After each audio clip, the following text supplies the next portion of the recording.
Oh yeah. Oh my goodness. Yeah, we was getting ready to jam on that. So it is time for Keeping Connecticut Healthy with Canna Health CEO Kibra Bolden Smith, our resident nurse. What's happening, girl? Good morning. All Good right. What's morning. going on? What's going on? So, a listener asked me if I could talk about Yeah. research. And, there's this anti-vaccine movement, anti-vaxxers who are not allowing their children to receive vaccines, which is definitely a parental choice. And I have no real opinion on that other than it can leave you open to have these illnesses that had pretty much been eliminated. So in 2018, in the United States, there were 17 cases of measles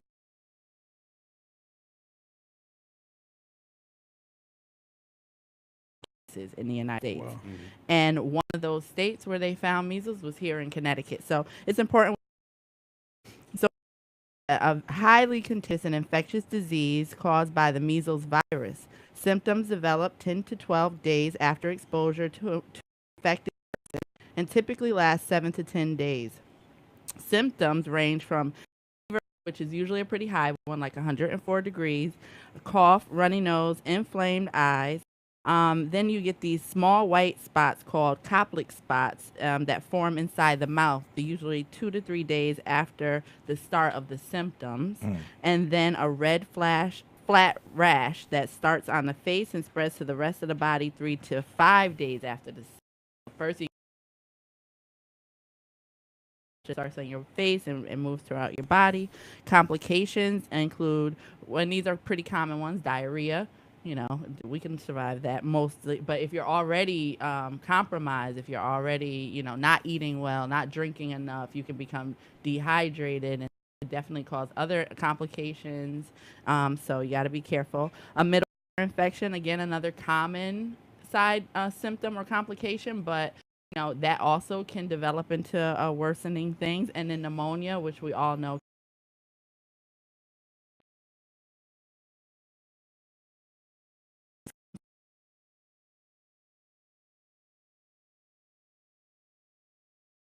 back from blindness can occur as a result of those, as well as inflammation of the brain, which can also cause death.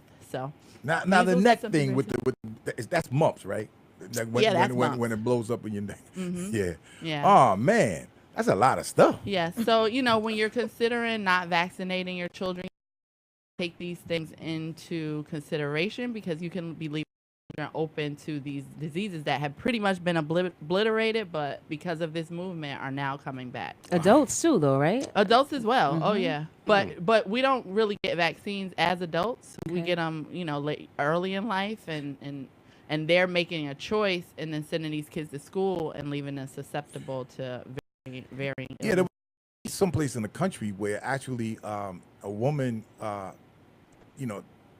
think it was a school situation where it was like had 101 fever, and they told the woman to take the kid to the doctor. I mean, to the emergency room, and she didn't. She took the kid home, and a SWAT team came in there to save the kid. Oh, it's Wow. really serious because as you Yeah, heard, man. there was and 14 It's in getting 3 serious. months. Yeah. So, it definitely is a potential for a national outbreak. Yeah. Man.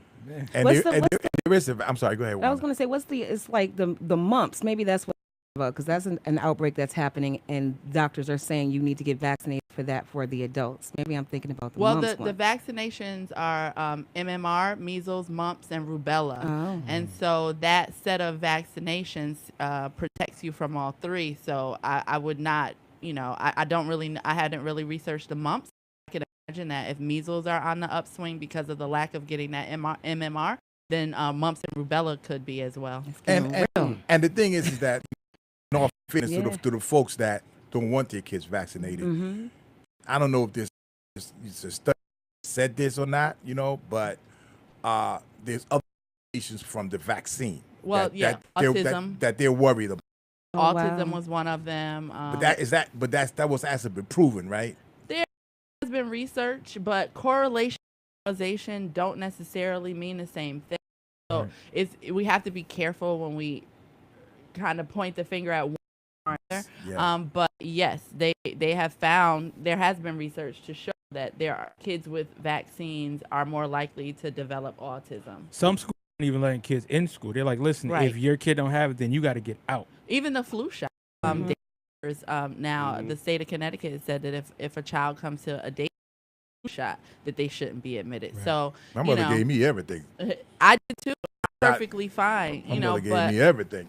I don't You ain't know. getting that, you know. And then I know last week we were talking about, you know, which I didn't know nothing about this, like with the chicken pox that some people just sent you over to somebody's house because They They they expose you To to get it. exposed you it. to the. I mean, that was. I got that's the crazy. chicken pox when I was 16, and it was so horrible.